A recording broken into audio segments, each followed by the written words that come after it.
I'm hoping for through these conversations that somebody that maybe feels like, hey, I'm alone and just trying to figure this out in my workplace, that you don't feel so alone, that you can be a part of these conversations too.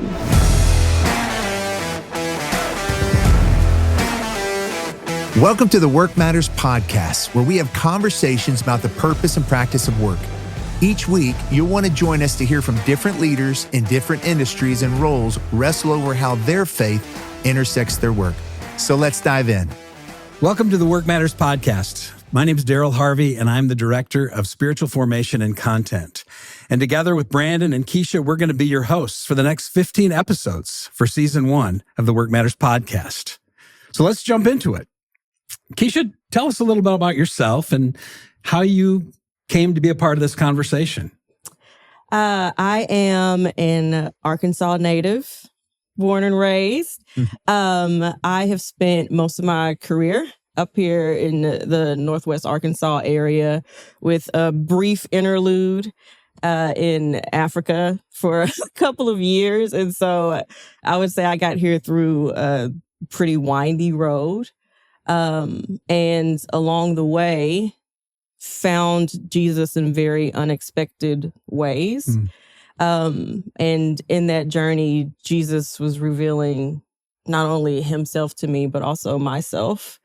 And fortunately, I got to be a part of the Workmatters Institute when I was a banker in my 20s, super formative part of my life, my very first big girl job, career starter, and just being a part of the Workmatters conversation and being able to be an alumni has helped to kind of inform how I live out my faith in my career, how I interact with others, how I see Jesus throughout my day.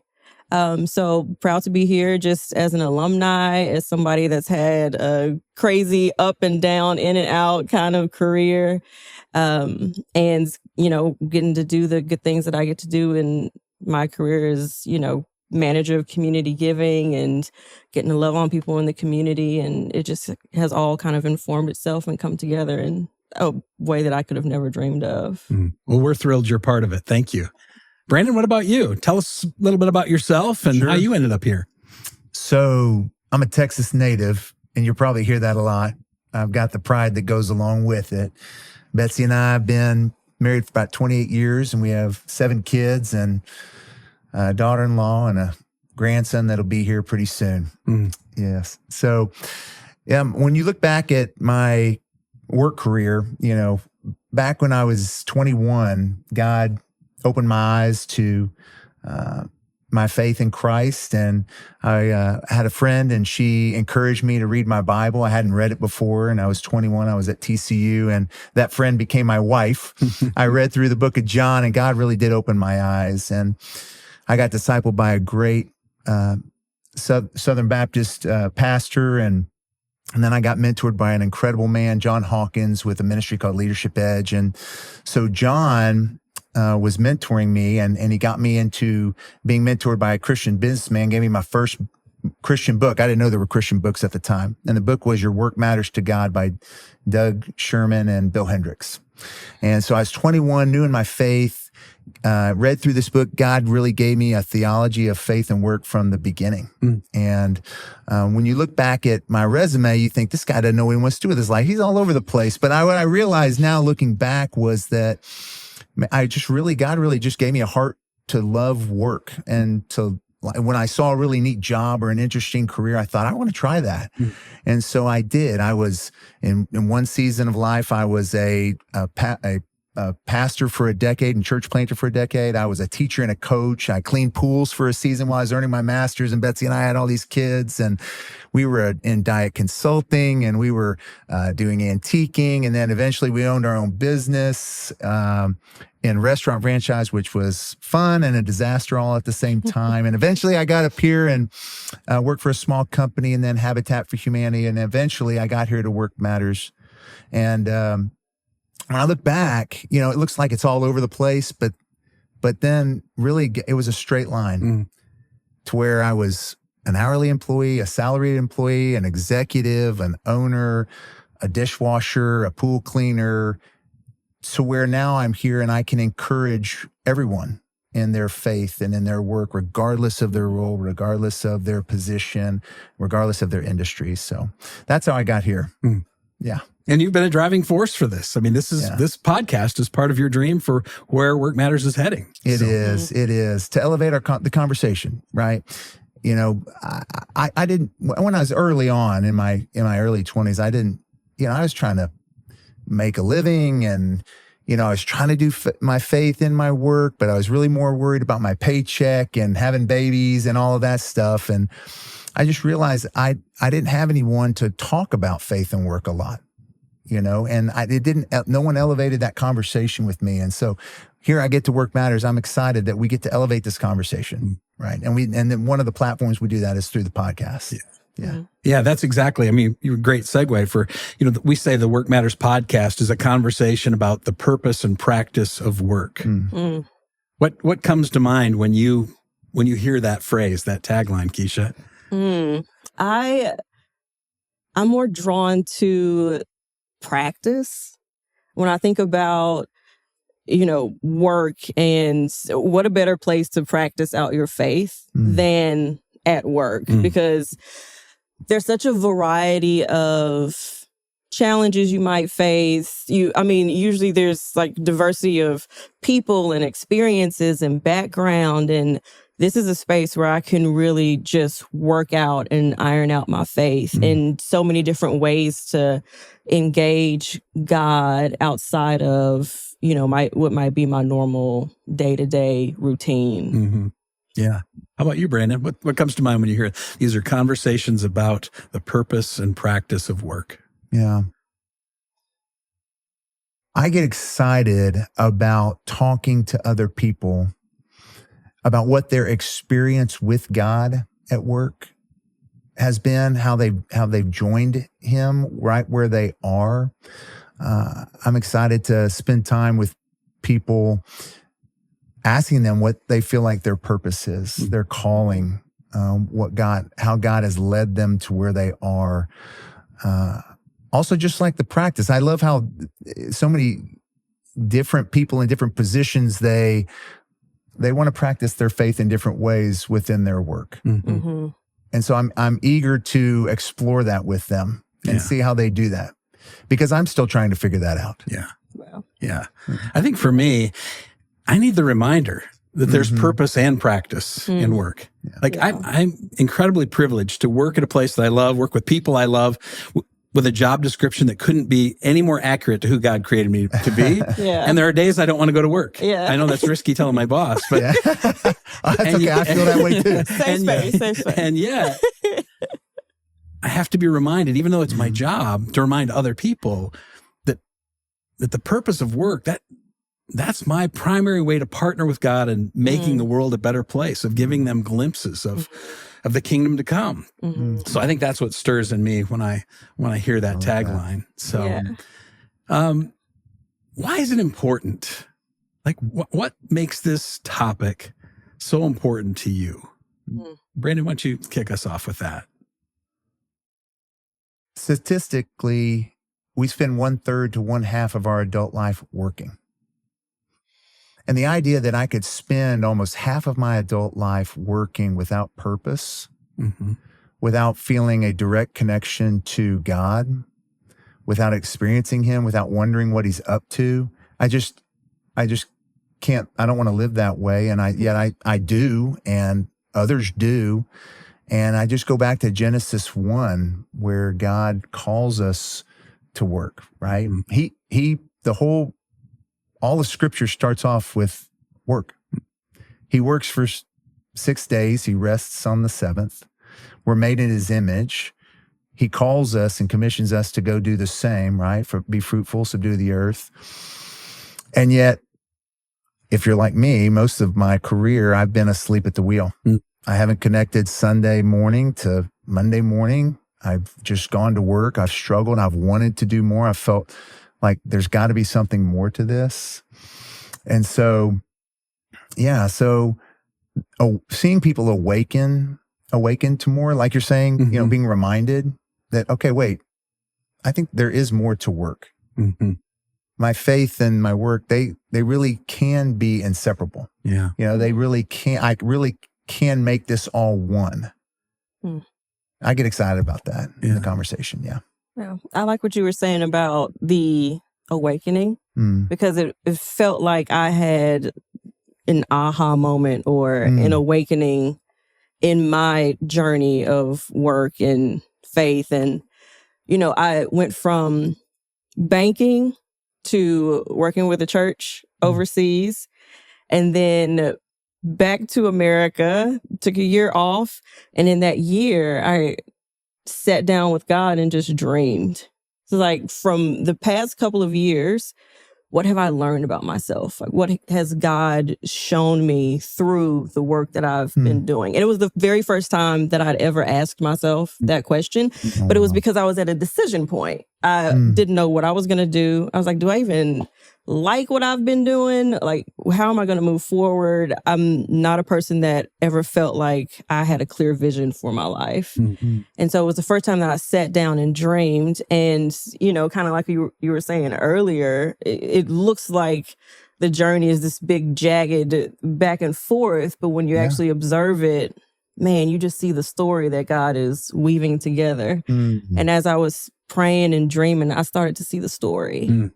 And I dreamed of, okay, from what I know, what's my next step? What's my ideal position, my ideal job?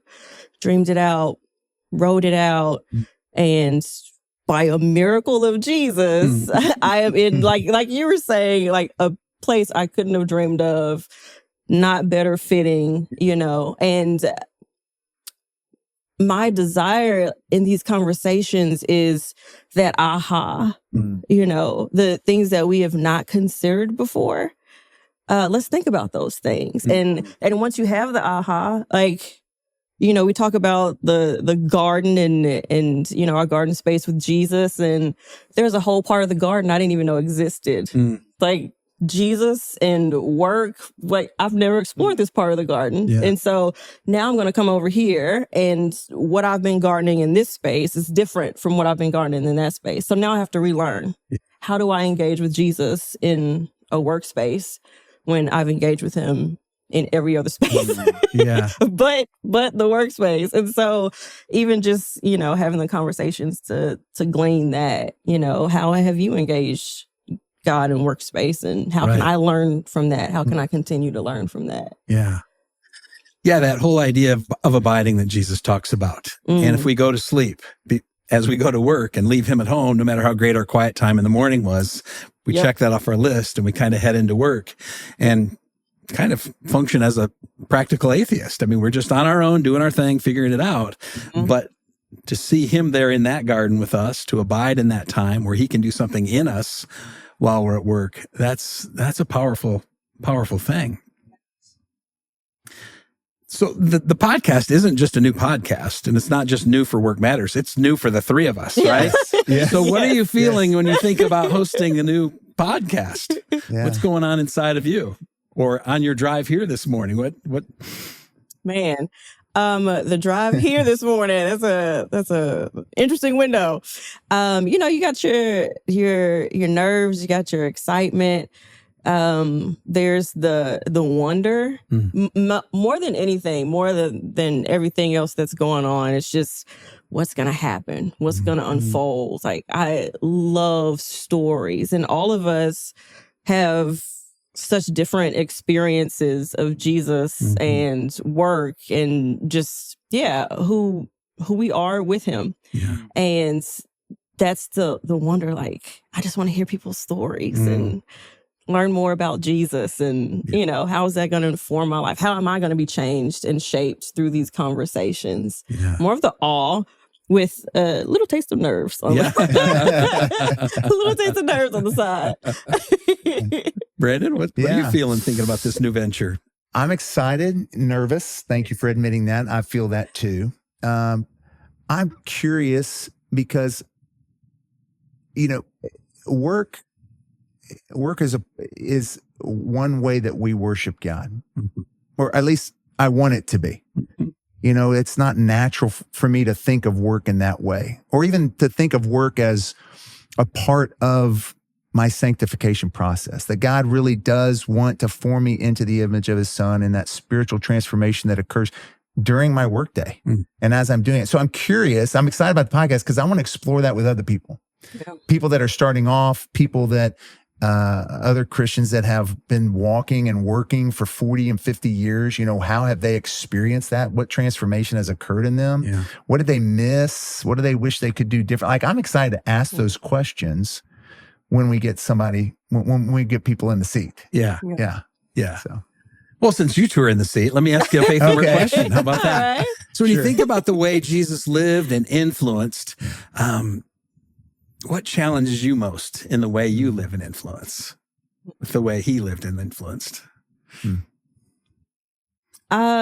So I have, when it comes to workspace, and honestly, what happens in the workspace, my challenges in the workspace are not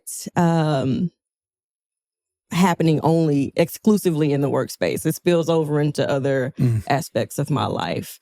But I will say it is easier to tell at work just because I'm, encountering the same things over and over. And one of the things that I am constantly trying to work out is being present.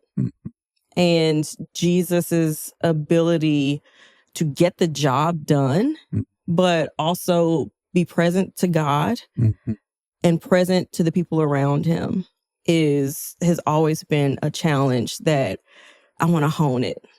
When I think about Jesus, I don't think of him as a hurried individual. I think of him as still, as not panicked. There are so many just situations that came up that would throw anybody off their game, throw anybody for a loop.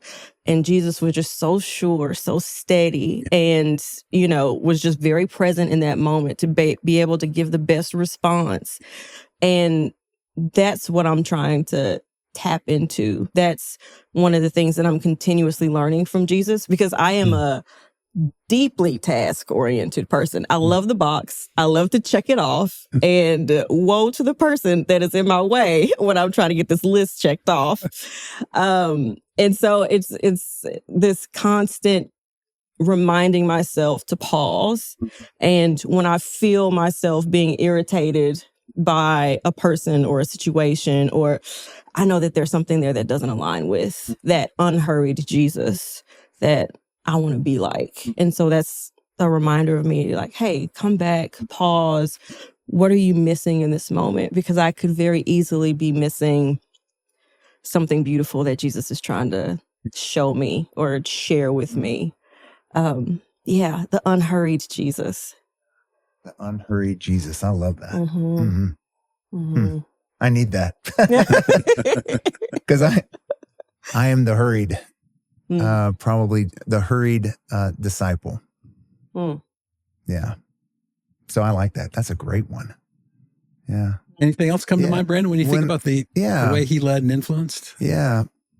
I love that God came to earth and became fully human. And he wasn't born into a high society family. He wasn't born into royalty. He wasn't born into a political family, or maybe they may have been educated, but maybe like what I would consider a highly educated. He was born into a construction family. He was born into a trade. He had to learn from early on to work with his hands and to build things. I mean, he was a carpenter, is what we're told. Then eventually, after 30 years, he went into his preaching and being the traveling rabbi and sharing the gospel, and in all of that, and whenever he would teach and tell his stories, I always love how he brought it back to work. He always brought it to farming, right? And then he has a conversation with the rich young ruler, which I find that description interesting. He was rich and he was young and he ruled, and Jesus was calling him to something more. Asking him to give that up, which was really a question of the heart. And that's what I really love about Jesus. He always went to the heart. And his questions were around what was about people and highly relationally, but he always went to the heart. What was the posture of the heart? And I think that's one of my challenges as a leader. I mean, when I'm sitting there looking at a budget, right? And I'm thinking about payroll, and I'm thinking about needing to, our revenue streams for our organization and all of those things. And it's easy for me when, in work to like call a timeout with Jesus and a timeout with God and just say, well, this is not a faith issue. This is a numbers issue right now. But then God reminds me like, well, where is the posture of your heart here? Mm. Even in the spreadsheet moment, when you're looking, what's the posture? Is your heart still bent towards me to provide for you? Even when the numbers seem like they're not adding up. So for me, when I think about Jesus, I think I just want to continue to focus on where the posture of my heart. Mm. If that makes sense. Totally. Mm. Yeah. I loved the rich young ruler story. And I love that the narrator says, Jesus looked at him and loved him. Yes. And then he answered. Yes. And so when I think about the way Jesus lived and influenced, what challenges me is to say those hard things out of really true love for somebody. Mm. Mm-hmm. And how he did that so consistently. Mm. And yeah. Wow.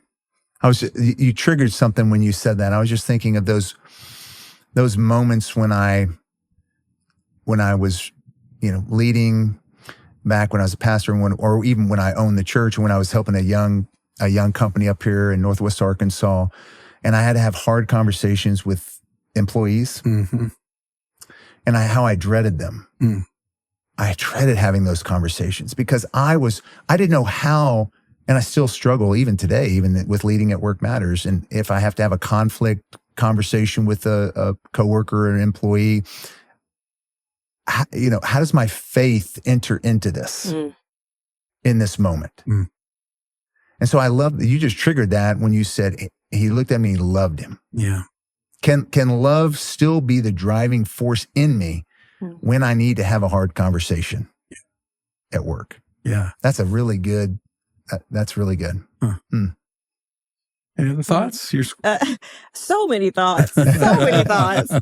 I think, you mentioning the way that God connects with us through work kind of expanded my view of, the way that God connects with us, because there's so many examples in the Bible of through food, like just the practical, we're going to sit down, we're going to eat. Mm-hmm.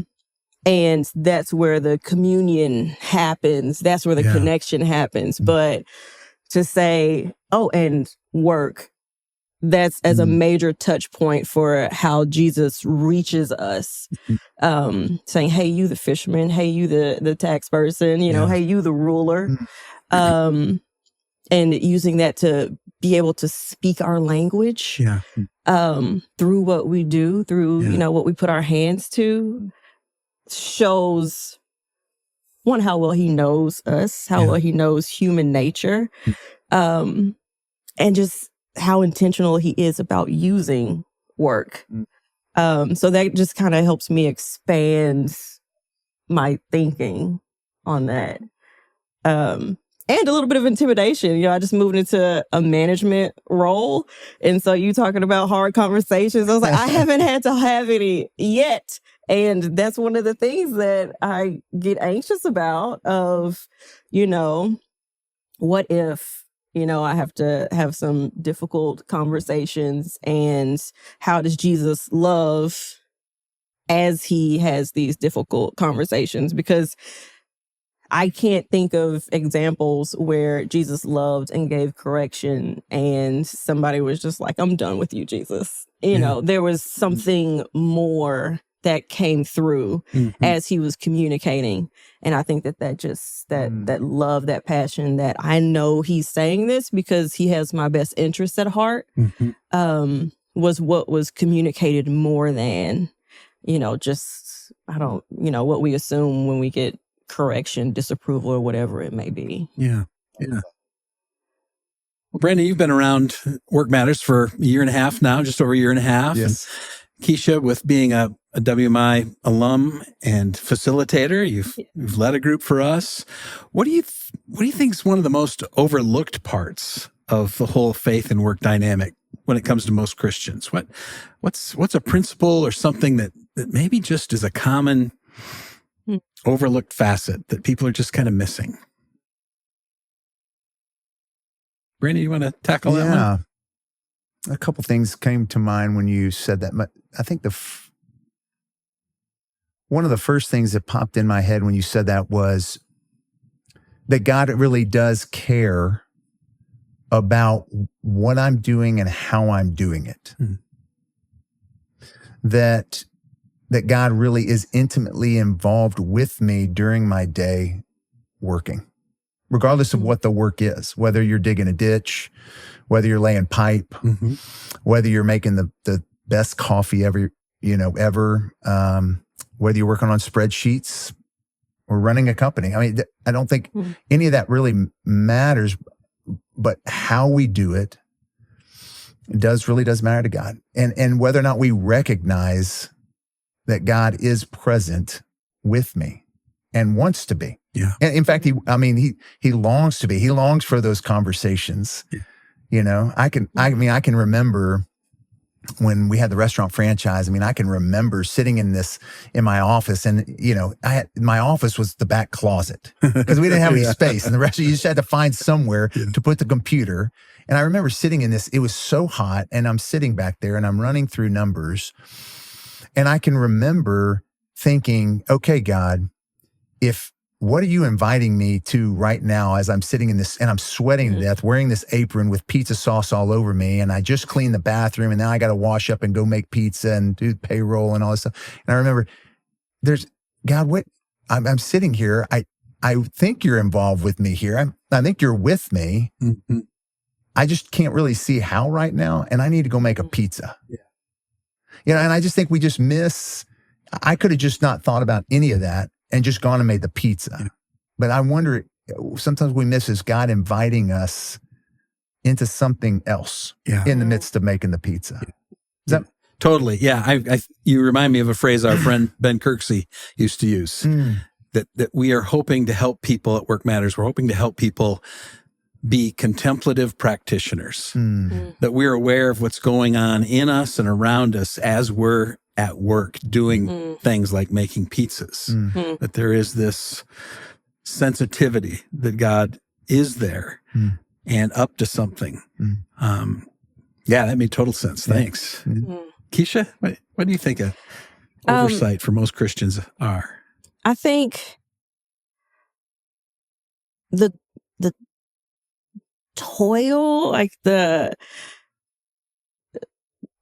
more that I do, the more glorious that is. To the point of my peril. One of my favorite phrases that I've been throwing out lately is "there's no glory in that." Whenever somebody says something that, it's like, "Hey man, that's over the top." There is no glory in that. You running yourself into the ground. Yeah. For the sake of, what you feel like is doing an excellent job, or, whatever mindset has been adopted. If Jesus is not in it, there's no glory in doing that. Like, Jesus does not want you to run yourself into the ground to get the job done, or to forsake your health or well-being in order to get the job done. And it kind of makes me think of, just like the stories of, Peter fishing, and, he's out all night, he's working and trying to catch fish, and he catches nothing. And then the next day Jesus comes and he's like, "Hey, just try it again." And Peter tries it again, after protesting, like, "No, I've done this." And, but when he did it with Jesus, somehow he was in the pocket and he cast that net over. And the hardest part about that work was pulling that net back over the boat, because the catch was so large.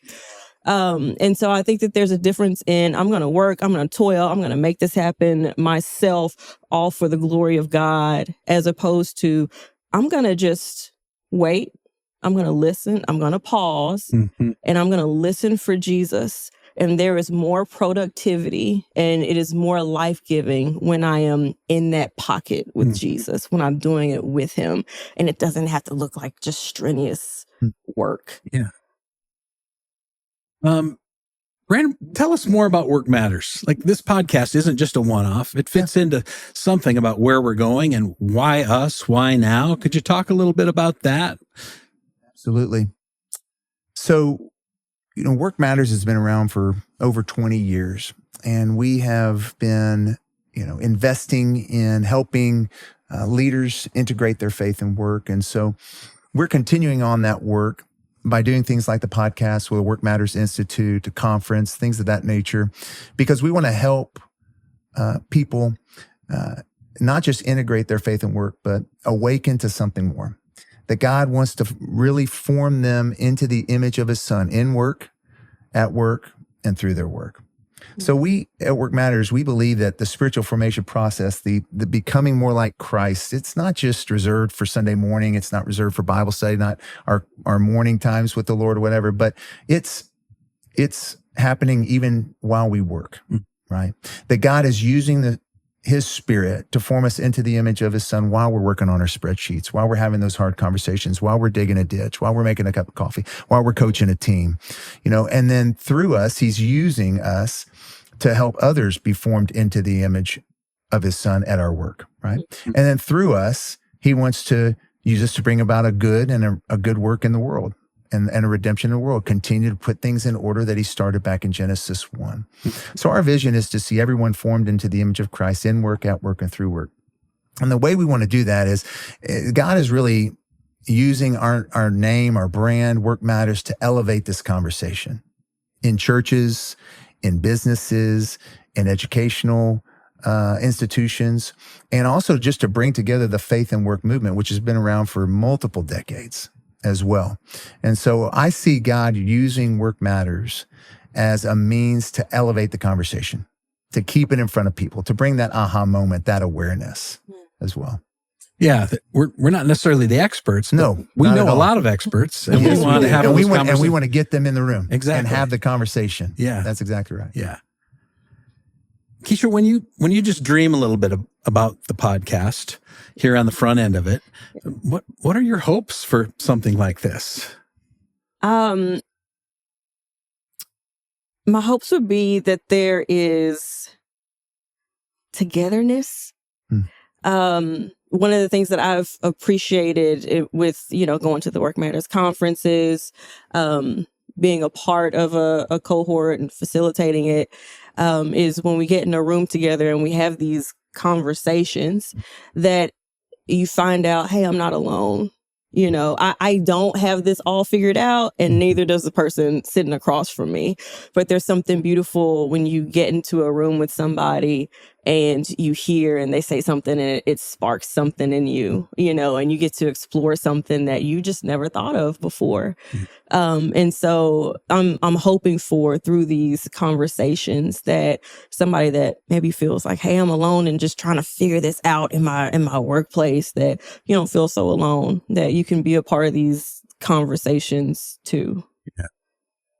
What about you? What are you excited about? Yeah, it kind of goes back to what you said about getting the people in this room, on this couch or in this chair, to talk about how they've learned to walk with God at work and in work and through work. I'm the content guy at Work Matters, but the challenge of that is there's no shortage of content. Right. But we have some incredible relationships. And so when I think about the podcast, my hope for the podcast, I think some of our friends that listen will get to meet some of our friends that we know personally. And that dots can connect and lights can come on, and those awakenings and aha moments can continue in places where we just can't go. So that really excites me. I'm excited. I'm hoping that as people watch and as people listen, that they're encouraged. Yeah. Right? You're listening to the Work Matters podcast on your drive to work. You've got a tough day ahead of you. you know your workday is going to end. You got to go home. You got another tough day to pay bills. And that maybe, just maybe, by listening, you're hearing a story of someone that's journeying too. Mm-hmm. And they're saying that there is hope, that God is involved, that he is present, even when we don't feel like he's present, right, in what we're doing.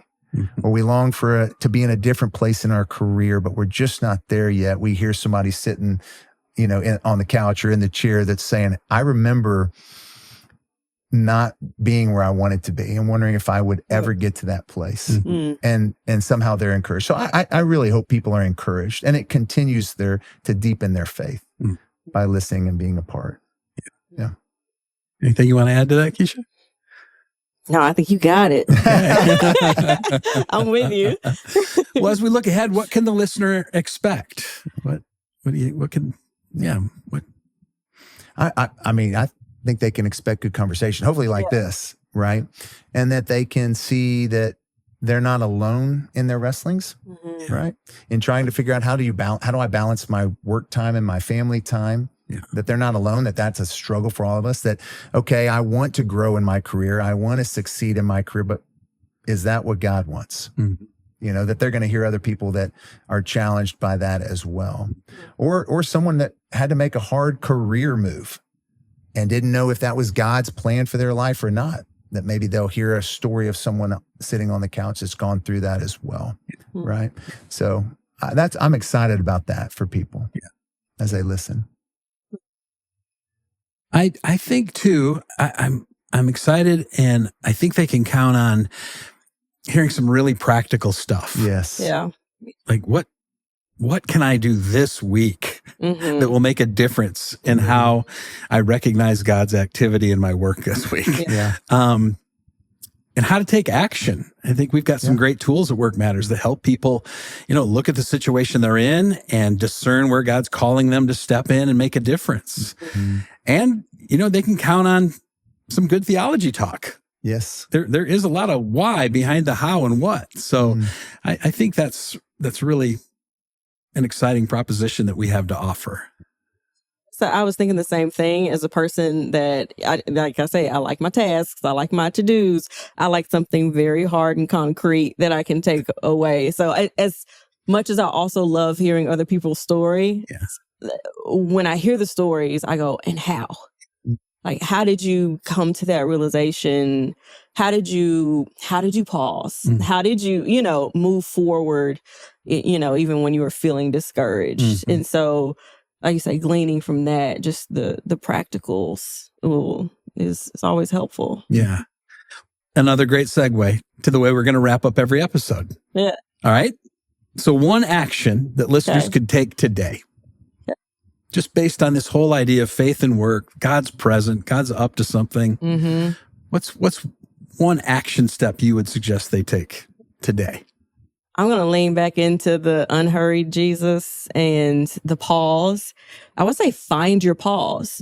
Find that one thing that helps you to be present with God and others. Whether it could be something like, I just need to take a breath. I need to step aside. I need to do a little breathing exercise. I need to go for a walk. Like, what helps you to pause, and how can you incorporate that in your work day? Okay. I think something simple. Start your day with a simple prayer. Like just this week. Yeah. Right? Every day this week, Monday through Friday, before I step into my first meeting, before I get out of the car to step into the office, before I open the door to get the coffee brewing at the coffee shop, before I step into my first task of work for that day, I'm going to say something simple to the Lord of, okay, God, what do you have for me today? Yeah. Yeah. Just something simple. Keep it real simple. Okay. What about a conversation they could have this week? So we got something for today. What's a conversation they should have based on this idea? I think it'd be interesting to ask, of all of your responsibilities at work, what is the most sacred thing to you? What is the most meaningful thing that you do? And then just explore why. Okay. Great. Brandon, you got a weekly suggestion of action to take or a conversation to have? A conversation to have with myself or with someone else? Either way. I'm always curious about other people. So is there somebody that you could ask either at your work that you think might be trying to follow Christ, okay, or a mentor, somebody even at church? I would ask them, how does their faith and their work go together? Good. How does it go together? What does that mean? Yeah. And see what they say. Yeah.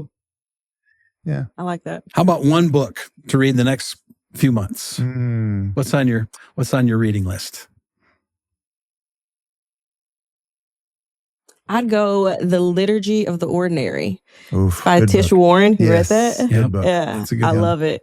And I think, so she walks through just the ordinary, what we feel are mundane activities of the day, and explores how can this be a practice that helps me to be more aware of God throughout my day. She even explores that at work and with the family and, just different aspects of the day. And so I think that can help with the thinking of, and how can what I do at work, the mundane things, the sending emails, the phone calls, how can this also be a way that I can engage with God at work?